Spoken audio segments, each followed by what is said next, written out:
हम तो यह कहते हैं कि जिसने जीवन में पाप के अतिरिक्त, पाप के अलावा दूसरा कोई अच्छा कर्म ही ना किया हो, अत्याचार, दुराचार, भ्रष्टाचार, पापाचार में ही अपने जीवन को जिसने समर्पित कर दिया है भक्तों, ऐसे महापापी कदाचित जीवन में एक बार भी अगर श्रीमद् भागवत की कथा को सुन लें या उनके कान में कथा चली भी जाए तो मरने के बाद कहीं भूत प्रेत की योनि में ना जाकर के वो सीधे वैकुंठ को प्राप्त होता है, भगवान नारायण के श्री चरणों में प्राप्त होता है।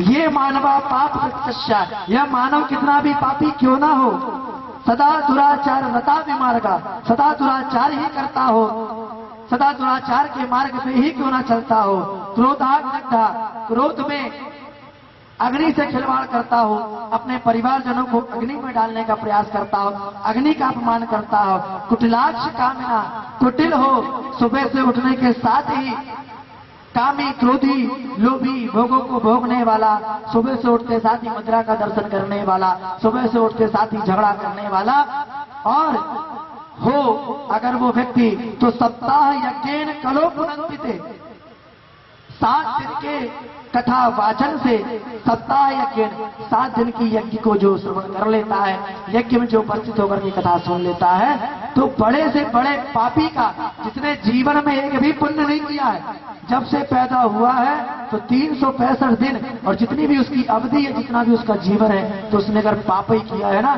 तो मरने के बाद भी अगर उसके निमित्त कथा कराई जाए या कथा सुनाई जाए तो एन केन प्रकार ना, प्रत्यक्ष ना सही पर अप्रत्यक्ष रूप से वो कथा को श्रवण करता है, और उसके निमित्त भी अगर कथा कराई जाए तो वो भी इस भव सागर से पार हो जाता है। इसके प्रत्यक्ष उदाहरण को हम अभी अब श्रवण करते हैं। नारद जी कहते हैं, वाह महाराज गजब कर दिया आपने, जीते जी की तो बात छोड़ो, मरने के बाद भी अगर कोई व्यक्ति के लिए ये श्रीमद् भागवत की कथा करा दी जाए तो ऐसा कभी आज तक संभव ही नहीं है। कोई प्रमाण है क्या? भाई आप भी कह रहे होंगे कि महाराज जी कैसे हो सकता, मरने के बाद कोई कैसे वैकुंठ पहुंचेगा? कोई ऐसा प्रमाण है कि मरने के बाद भी अगर किसी के नाम से कथा सुनाई जाए तो उसको मिलेगी? निश्चित तौर से मिलेगी। नारद जी भी बोल रहे हैं, वाह महाराज गजब कर दिया आपने, जीते जी की बात छोड़ो, मरने के बाद भी अगर कथा कराई जाए तो भी उसका कल्याण होगा। वो कैसे होगा? संभव ही नहीं हो सकता। कोई प्रमाण है क्या आपके पास? नारद जी कह रहे हैं। तब सनकादियों ने कहा, हाँ नारद जी, हम तुम्हें एक इतिहास सुनाते हैं। कौन सा इतिहास? गोकर्ण की कथा की ओर हम चलते हैं। गोकर्ण की जो कथा है उसी में आपको इसका उत्तर जो है वो मिलेगा। गोकर्ण की कथा क्या है? हे ऋषियों, एक इतना सुंदर पावन इतिहास है कि जिसके सुनने से भी पापियों का शोधन होता है। तुंगभद्रा नदी के किनारे एक गांव में एक पंडित जी रहते थे, जिनका नाम पंडित आत्मदेव शर्मा था। द्वितीय भास्कर समान बड़े विद्वान थे, विशुद्ध से ब्राह्मण व्यक्ति से जीविका यापन करते थे। ब्राह्मण बुद्धि यानी सदैव ब्राह्मणों की जो बुद्धि सुबह से उठ करके कंठी माला और हाथ में लेकर के भगवान का भजन ही करना उनका जो था काम था। पर उनकी जो धर्म पत्नी का नाम था श्रीमती धुंधली देवी था।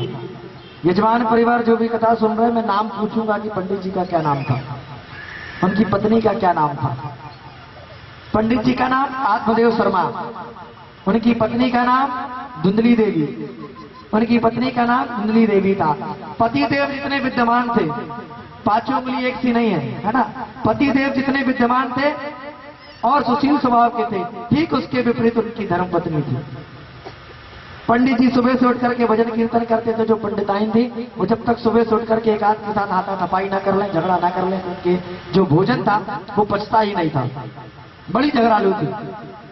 पर ब्राह्मण इतने सीधे सारे सरल थे कि उसमें भी अपना निर्वहन करते थे। बोलते ठीक हो, कैसी भी हो तो हमारी अर्धांगिनी, अब क्या करें, वैसे तो आज की डेट में शॉर्टेज हो गई है लड़कियों, जैसी भी मिली हो ठीक है, तुम लड़ो झगड़ो कुछ भी करो, पर भगवान का भजन भी करते रहो।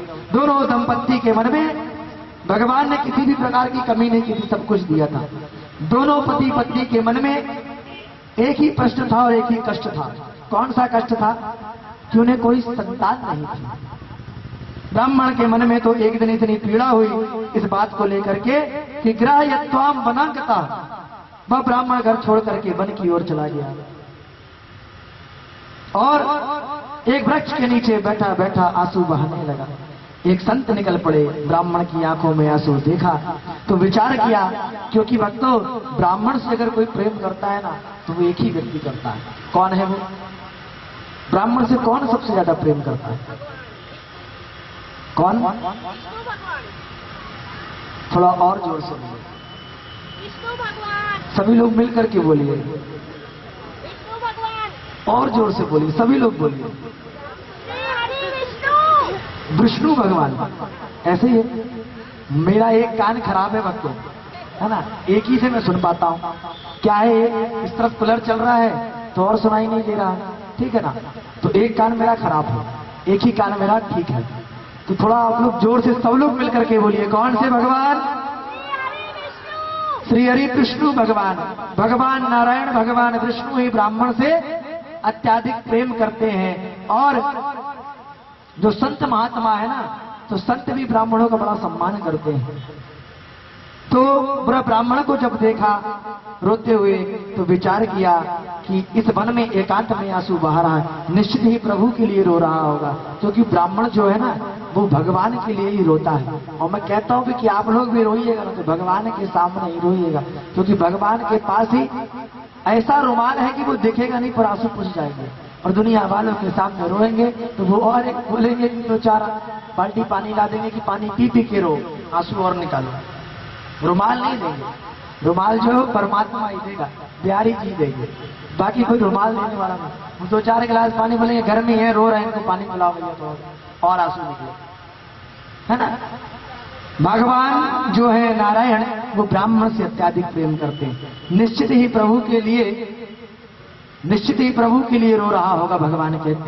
संत कहते हैं कोई भगवत प्रेमी कमोन्मुख जिज्ञासु है, चले उसे कुछ मार्गदर्शन करते। संत चले और संत ने पूछा, भाई क्यों रो रहे हो, कौन सी चिंता आ रही है, शीघ्र हमें बताओ। ब्राह्मण ने देखा कि संत महानुभूति दिखा रहे हैं। ब्राह्मण संत के सम्मुख और मुक्त कंठ से रो पड़ा और चरणों में चिपक करके कहता है कि महाराज अपने मन की एक बात आपको बतलाऊं, न जाने पूर्व जन्म में कितने पापों का उदय हो गए कि पूर्वजों को जल देता हूं तो उनकी आंखों से आंसू आ जाते हैं, क्योंकि मेरे बात में कोई जल देने वाला नहीं है। भगवान का दिया घर में सब कुछ है, परंतु संतान के बिना वह घर काटने को दौड़ता है। महाराज मैंने एक गाय पाली पर वह भी बांझ हो गई, कुछ गाय के कोई बछड़ा नहीं हुआ, बरसों से घर में बंधी है। एक वृक्ष लगाया वह भी कितना बड़ा हो गया, पर अब तक उसमें भी एक फल नहीं आया, बतलाइए मेरा दुर्भाग्य। संत ने मन ही मन सोचा, अरे राम राम, हम तो कुछ और सोच करके आए थे कि भगवान के लिए रो रहा होगा, पर ये तो 84 के चक्कर के लिए रो रहा। हमने तो सोचा कि प्रभु के लिए रो रहा होगा तो कोई मार्गदर्शन करेंगे, भाई कथा था सुनाएंगे कि भगवान की प्राप्ति हो, परंतु पर ये तो पुत्र के लिए रो रहा है, पर फिर भी इसका मार्गदर्शन कुछ ना कुछ तो करना ही चाहिए। संत जी ने समझने का प्रयास किया और कहा, ए ब्राह्मण, क्या बेटा बेटियों की चक्कर में पड़ता है, क्या महा अज्ञान है, कर्मों की गति बड़ी गहन है, बलवती है, इसलिए विवेक से काम ले और संसार की बेटा बेटियों की वासना को निकाल दो। कौन किसका बेटा? ब्राह्मण, तुमने इतिहास पढ़ा होगा या सुना होगा कि राजा सगर के वक्तों 60,000 बेटा हुए थे, पर कौन से बेटे ने सगर को सुख दिया था? 60,000 बेटों में किसी बेटे ने सुख दिया था सगर जी के? पीछे कुछ बुजुर्ग लोग विराजमान हैं और वो इस कथा को श्रवण कर चुके होंगे, मुझे ऐसा लगता है। राजा सगर के 60,000 पुत्रों में किसी पुत्र ने राजा सगर का साथ दिया था?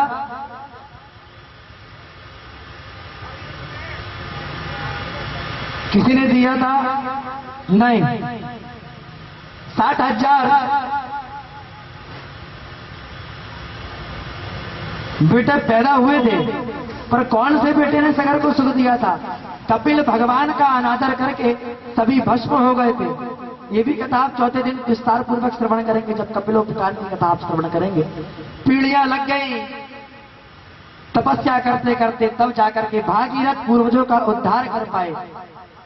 धर्मात्मा अंग का नाम सुना होगा, संतानहीन थे, बड़े बड़े यज्ञ किए, तब जाकर के एक बेटा हुआ, तो वो निकल पड़ा महानास्तिक बेन।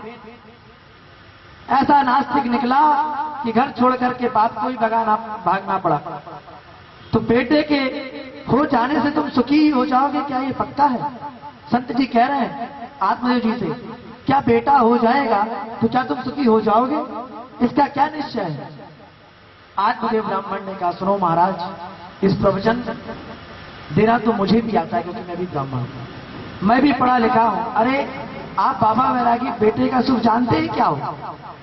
छोटे छोटे बच्चे जब पिताजी कह करके बुलाते हैं ना, घर में जब पहुंचते साथी पुत्र पिता पिता कह करके जब आवाज देता है और तुतला तुतला करके मीठी मीठी बातें करता है, तो उसका इतना आनंद आता है।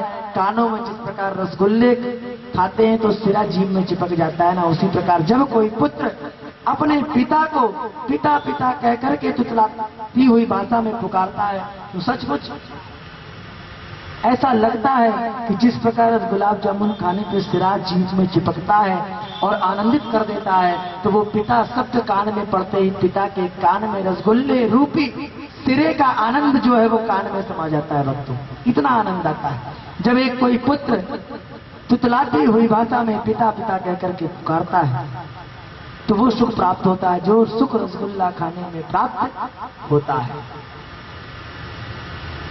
उस तोतली वाणी सुनने के लिए मेरे कान कब से तरस रहे हैं। ये कौन कह रहा है? आत्मदेव शर्मा जी कह रहे हैं। मुझसे कोई बात करने वाला बालक ही घर में नहीं है। छोटे छोटे बच्चों की किलकारियों से गूंजते हुए घर गृहस्थी का आनंद ही कुछ अनोखा होता है। आपका कोई प्रवचन सुनना नहीं है, मुझे तो बेटा चाहिए। संत समझ गए कि इसे बेटे का भूत सवार है, इस समय है कुछ और नहीं सुनना चाहता। संत जी बोले, सुनो ब्राह्मण, मैंने तेरे ललाट की रेखाओं को पढ़ लिया है। माथे में तो स्पष्ट लिखा है कि तुम एक जन्म की चिंता कर रहे हो, पर सप्त जन्मावधि तो पुत्रो नेव चा। तुम एक जन्म के बारे में पूछ रहे हो? तुम्हारे ललाट की रेखाएं बता रही हैं कि एक जन्म तो क्या, तुम्हारे 7 जन्मों में भी संतान नहीं है। तब आत्मदेव जी कहते हैं कि धन्य हो प्रभु, कहाँ ये साधु संतों के चक्कर में पड़ गए। हम तो एक जन्म की चिंता लेकर के बैठे थे और यहाँ तो महाराज 7 जन्मों का टेंशन आपने हमारे सर पे रखा। हमने तो सोचा कि एक जन्म में ही संतान नहीं होगी, पर आप तो कह रहे हैं कि 7 जन्म में ही हमें संतान नहीं।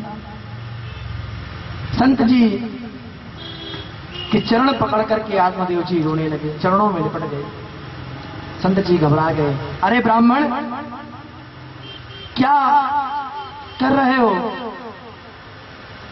ब्राह्मण ने कहा, मरने तो मैं बैठा ही था, मैंने अपने दुख से वैसे ही मर रहा था। आपने मेरे दुख दूर करने की जगह 7 जन्मों का बता करके 7 गुना बढ़ा दिया।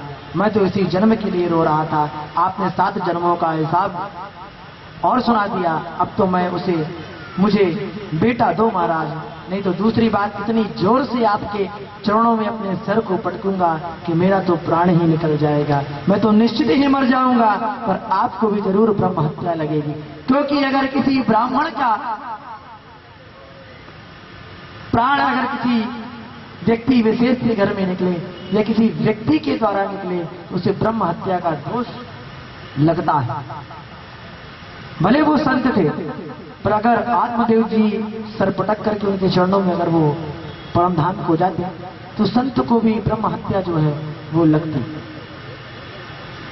कुछ ब्राह्मण का जो कष्ट है उससे कारण आप बनेंगे। संत की धड़कन तेज हो गई। उन्होंने कहा, क्या करूं, ये बिना संतान के जाने वाला नहीं है। संत जी ने अपनी झोली से एक फल निकाल करके दिया और कहा कि ये फल ले जा करके अपनी पत्नी को खिला देना, तुझे संतान हो जाएगी। उन्होंने आत्मदेव जी ने कहा, इसके कुछ नियम धर्म है क्या? हाँ बोले, कुछ नियम है जो मैं तुम्हें बता देता हूँ। घर जाकर के आत्मदेव जी ने अपनी पत्नी से कहा, अरे सुनती हो, पहले का समय था कहा जाता था कि सुनती हो, या चिट्टू के पापा मिंटू के पापा ऐसा कहा जाता था, पर आज तो डायरेक्ट नाम लिया जाता है। अरे फलाने प्रसाद सुनते हो, आज डायरेक्ट नाम लिया जाता है, डायरेक्ट नाम लेकर के पुकारा जाता है। पहले का समय जो था वो कथा में भाई पहले ही लिख गई थी ना, कलयुग की कथा थोड़ी नहीं, कलयुग में लिखी। तो वहां आत्मदेव जी ने ये नहीं कहा कि अरे धुंधली सुनती है क्या, आत्मदेव जी ने कहा अरे सुनती हो, देखो क्या सुंदर सुसाद फल लाया हूं, जल्दी से पालो, खा लोगी तो बेटा हो जाएगा। ब्राह्मणी बड़ी चक्कर में पड़ गई, बोली यह फल किसने दिया महाराज? तो आत्मदेव जी ने पूरी कहानी सुना डाली। कौन सी कहानी? जो हमने आपको पहले अभी सुनाई कि इस फल को खा लोगी तो संतान तुमको हो जाएगी। अब धुंधली ने सोचा भगवान जाने किसने यह फल दिया होगा, कौन सा मंत्र पड़ा होगा। देखिए ब्राह्मण जो थे आत्मदेव शर्मा, वो बड़े धार्मिक प्रवृत्ति के थे और उसकी विपरीत जो थी वो धुंधली थी। वो ब्राह्मणों के आशीर्वाद में, ब्राह्मणों के चरणों में बड़ा स्नेह रखते थे, पर धुंधली जो थी विपरीत थी। धुंधली ने कहा न जाने कौन सा मंत्र पढ़ के दिया होगा, मेरे ऊपर जादू टोना तो नहीं चलता,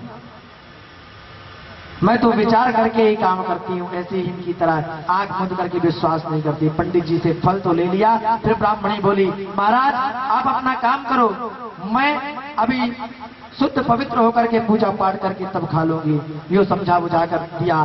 फल दे करके पंडित जी तो चले गए और आस पड़ोस के मित्रों को कहानी सुनाने लगे कि देखना आज से 9 महीने बाद मेरे घर में भी किलकारियां गूंजेगी। अब उधर देवी फल लिए बैठी थी। धुंधली ने विचार किया कि अगर मैंने फल खा लिया और इससे संतान हो गई तो मैं ज्यादा भोजन नहीं कर पाऊंगी, अगर घर में चोरी हुई तो मैं भाग नहीं पाऊंगी, अगर मेरे घर में आग लग गई तो मैं दौड़ नहीं पाऊंगी, और अगर मैंने इस फल को खा लिया और मैं गर्भवती हो गई तो घर का काम नहीं कर पाऊंगी, तो मैं क्या करूं। तब उसने दिमाग लगाया कि एक काम करती हूँ, अपनी बहन को बुलाती हूँ कि अगर मैं इस फल को खा लूंगी और मैं गर्भवती हो जाऊंगी तो मैं अपनी बहन को बुला लेती हूँ, नंद को बुला लेती हूँ, जो घर में आकर के काम इत्यादि करेगी। चौक होगा तो उसको कुछ ना कुछ तो देना ही पड़ेगा, तो अभी से आके काम करो। तो उसको बुला लेते हैं। तो जो धुंधली थी उसकी बहन को भी संतान होनी थी, वो गर्भवती थी, तो उसकी बहन जो थी वो घर पर उसको बुलाया गया और उसने सारी बातें जो थी वो अपनी बहन को बतला दी और कहा कि इस फल को खाने से संतान हो जाएगी। उसकी बहन कहती है कि तू पागल है क्या, कभी और कभी फल खाने से संतान हुआ है क्या। उन्होंने कहा कि ये बाबा लोग जो होते ना ठंठल गोपाल होते, वो तो किसी ना किसी बहाने भक्तों को भ्रमित करते रहते। तो एक काम करो, अगर वो बाबा जो था अगर उसने फल दिया और सत्य था तो ब्राह्मण की अगर परीक्षा लेना है तो तू एक काम कर, तेरे पास बहुत सारा पैसा है और मेरे पति को पैसे की आवश्यकता है। कौन कह रहा है? ये धुंधली की बहन कह रही है। तो तू एक काम करना, 9 महीने बाद मुझे बच्चा होगा तो वो तू ले लेना और मेरे पति को धन दे देना, और ये जो फल खाने से अगर बच्चा होता है तो उसकी हम परीक्षा लेने के लिए ये जो फल जो है तेरे घर में जो आज वर्षों से गाय बंधी हुई है तो इस गाय को खिला दे, अगर बच्चा होना होगा तो उस गाय को भी हो जाएगा। धुंधली ने उस गाय को जो फल ब्राह्मण द्वारा दिया गया था वो फल जो था गाय को खिला दिया, और कुछ क्षणों के पश्चात कुछ दिन बाद गाय के द्वारा एक पुत्र उत्पन्न होता है। सर्वांग सुंदर दिव्य निर्मलम कनक प्रवादम। गाय को फल दिया, उस गाय के भी बेटा पैदा हुआ, परम सुंदर कांतिकारी उस बालक की थी। गांव वालों को पता चला तो देखने की भीड़ लग गई। पंडित जी बधाई हो, भगवान देते हैं, देते नहीं है, और जब देते हैं तो छप्पड़ फाड़ करके देते हैं कि तुम्हें संतान भी हो गई और तुम्हारी गाय ने भी बछड़े को जन्म दे दिया। कहा एक बेटा नहीं था और अब देखो गाय ने भी बेटा दे दिया, 2 बेटे हो गए। भाग्योदयेन बहुचा आत्मदेवस्य पश्यत धेनवा पाला प्रभुस्व देव रूप में भी कौतुकम। विधाता का कौतुक तो देखो, एक गाय ने मानव पुत्र को जन्म दिया है। हमारे पंडित जी का तो भाग्योदय हो गया। लोगों ने खूब बधाइयां बांटी। 9वें महीने का कष्ट, अब ब्राह्मणों को बुलाया गया। गोकर्ण जी गाय की जो बच्चा हुआ था ना, उसके जो कान थे है ना, गोकर्ण जी के जो कान थे वो गाय की तरह थे, बाकी पूरे वो मनुष्य थे, कान बस जो थे वो गाय की तरह थे। अब आत्मदेव जी को अति प्रसन्नता हुई। उन्होंने ब्राह्मणों को बुलाया कि अब चौक इत्यादि करना है, नामकरण संस्कार किया जाए। तो ब्राह्मण देवता आए, सब लोग बैठे और बैठने के बाद नामकरण संस्कार चालू हुआ। दुदली कहती है 9 महीने कष्ट मैंने भोगे तो नाम भी मैं रखूंगा। अच्छा बताओ क्या नाम रखना है? आत्मदेव जी ने बोला बोलो भाई तुम ही नाम रख दो। दुदली बोली मेरा नाम दुदली तो मेरे बेटे का नाम धुंधकारी होना चाहिए। ठीक है देवी, जैसी आपकी इच्छा। धीरे धीरे दोनों बालक और गोकर्ण जी के जो कान थे वो गाय की तरह थे, इसलिए ब्राह्मणों ने उनका नाम गोकर्ण रख दिया कि जो गोकर्ण गौ के कर्ण से पैदा हुआ हो और जिसके कान गौ की तरह हो वही गोकर्ण है। दोनों पुत्र धीरे धीरे बालक बड़े हो गए, दोनों ने ख्याति तो दोनों ही प्राप्त की, पर एक विख्यात हुआ तो दूसरा कुख्यात हुआ। बालक जो बड़े होते गए, गोकर्ण जी उतने ही प्रखंड विद्वान होते चले गए और धुंधकारी उतना ही दुष्ट दुराचारी होता गया। गोकर्ण पंडितो ज्ञानी, पंडित का अर्थ होता है भक्तों सत असत विवेचनी विद्या, पांडा सा अस्त सुजाता छ पंडिता।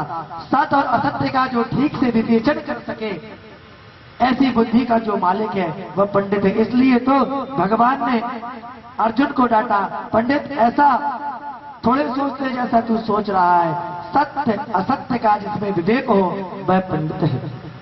ऐसे महान पंडित गोकर्ण जी महाराज हुए हैं। धुंधकारी तो चोरी करने लगा, दुराचार में प्रवृत्त हो गया, जुआ खेलने लगा, घर का जितना धन था एक एक करके सब ठिकाने लगा दिया, विवाचार में प्रवृत्त हो गया। एक दिन तो घर के बर्तन उठा करके बाजार में बेच आया। अब तो पंडित जी सिर पकड़ करके रोने लगे, हे भगवान कहाँ जाऊं, किसे अपनी व्यथा सुनाऊं। वही स्थिति अभी की है भक्तों। एक तो जिनकी संतान है वो भी रो रहा है और जिसकी नहीं है वो भी रो रहा है। उसी प्रकार आत्मदेव जी के साथ भी यही था।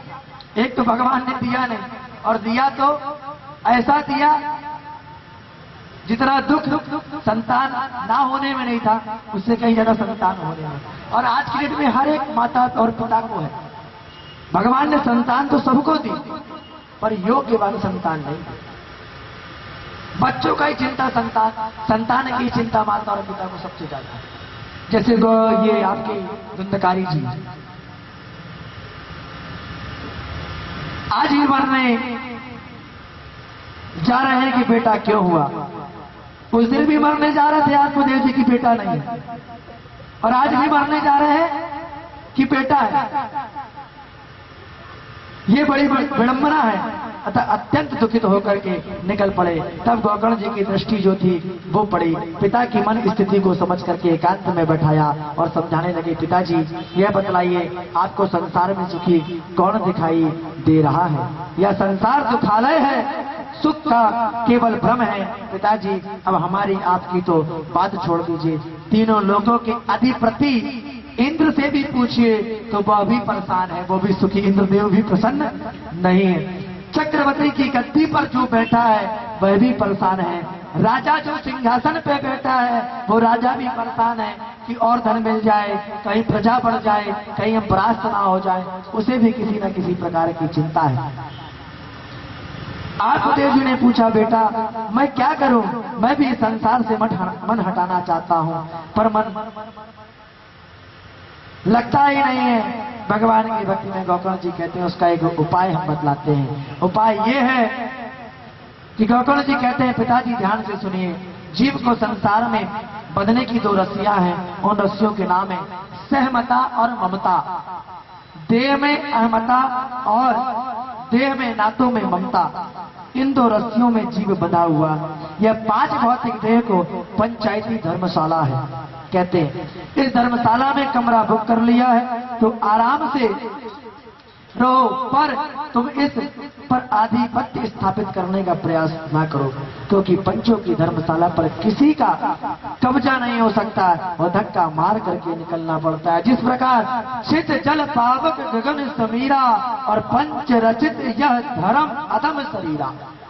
इन पंचतंत्रों में पंचायती धर्मशाला अपने अपने अंश दान करके बनाई है। यह हम लोग प्रेम से कहें, हम लोग तो कब्जा ही कर बैठे हैं। हम ये कहते हैं कि ये शरीर हमारा है, ये घर हमारा है, ये कोठी हमारा है, ये बंगला हमारा है। भक्त हम कहते हैं कुछ भी आपका नहीं है। जो आप कथा सुन रहे हैं, भजन कर रहे हैं, जो माला को फेर करके जप कर रहे हैं, वही आपका है। बाकी आपका कुछ भी नहीं है, कुछ भी नहीं है। सिर्फ भजन और भक्ति जो है वही आपके साथ जाएगी और बाकी कुछ नहीं है। हम स्टेशन पहुंचने ही वाले हैं, ट्रेन कुछ लेट हो गई है। प्लेटफॉर्म से ट्रेन में सफर जो है वो भगवान ने हमें जन्म दे करके करा दिया है, पर और रिजर्वेशन भी हो चुका है उसी दिन। किस दिन हमारा भी वेटिंग चल रही है, किस दिन हमारा रिजर्वेशन कंफर्म हो जाए और यमराज के पास जाना पड़ जाए, ये कोई नहीं जान सकता भक्तों। गौतम जी कहते हैं, पिताजी साधु पुरुषों की संगति करो और संसारियों का संग करो तो संसार की कामनाएं होंगी। संसारियों की संगति से संसार चित्त पर चढ़ता है और जो भगवत प्रेम में रंगे हुए हैं, भगवत रसिक हैं, उनकी संगति करोगे तो भगवत प्रेम आपके भीतर ही जागृत होने लगेगा। नेताओं के साथ में रहोगे तो नेतागिरी अपने आप सीख जाओगे। कथा सुनोगे तो धीरे धीरे खुद कथावाचक बन जाओगे।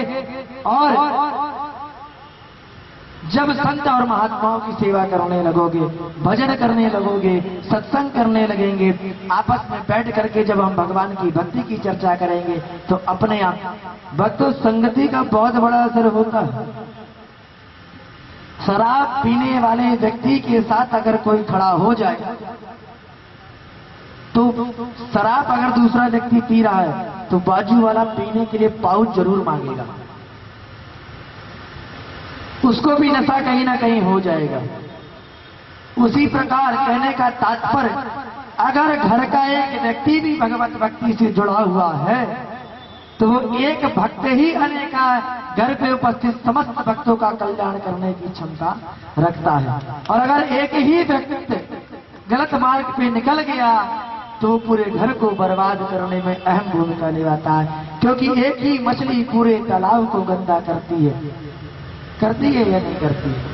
कहने का तात्पर्य है कि अगर घर का एक व्यक्ति भी भगवत भक्ति की ओर चला गया है तो पूरे परिवार का कल्याण कर देगा। उसमें जितना सामर्थ्य है। भगवत चर्चा क्या है? मैं ये नहीं कहता घर जाकर के ढोलक हारमोनियम लेकर के चालू हो जाए रात भर ना। जो कथा आज आपने श्रवण की है, जो भी हमने गलत सही आपको सुनाया है, टूटा फूटा जो भी याद हो थोड़ा बहुत, घर जाकर के बच्चों से, पति से, बहुओं से, बेटों से चर्चा करिएगा, रिवीजन करिएगा। यही भक्ति है। जब ऐसा आप करेंगे तो ऑलरेडी आपकी भक्ति जो है वो बढ़ेगी भक्तों। गौतम जी कहते हैं, भगवान पिताजी भगवान की मधुर रसमयी कथा सुनो, जिसकी चर्चा ज्यादा से ज्यादा सुनते हैं चित्त उधर ही खिंचा चला आता है। गोविंद के तो चरित्र ही खींचने वाले हैं। कन्हैया में ऐसा चुंबक लगा हुआ है कि उसके सामने जो जाता है तो चुंबक से चिपक जाता है, और कन्हैया जिसको एक बार पकड़ लेते हैं दोबारा छोड़ते नहीं है। उदाहरण के लिए जब केवट की नैया पर भगवान राम बैठे और केवट ने नाव को उस पार लेकर के चला तो राम जी कहते हैं नैया हिलने लगी। तब राम जी कहते हैं केवट को, केवट तेरी नैया बहुत हिल रही है, तू हमें पकड़ ले। पर केवट बड़ा चतुर था। केवट कहता था, मन में सोचा मैं क्यों पकड़ूं, मैं पकड़ूंगा तो कभी भी छोड़ दूंगा। भगवान को बोलता हूं कि भगवान आप पकड़ो। केवट कहता है राम जी से कि राम जी प्रभु मैं तो पतवार चला रहा हूं दोनों हाथों से, आप ही मुझे पकड़ लीजिए।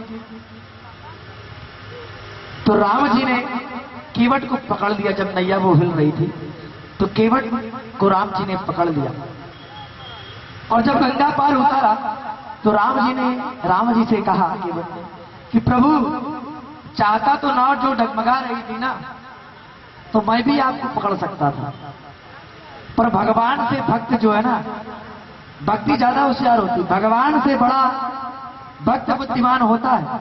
अगर भक्त के अंदर बुद्धि नहीं होगी तो भगवान को कैसे प्राप्त करेगा।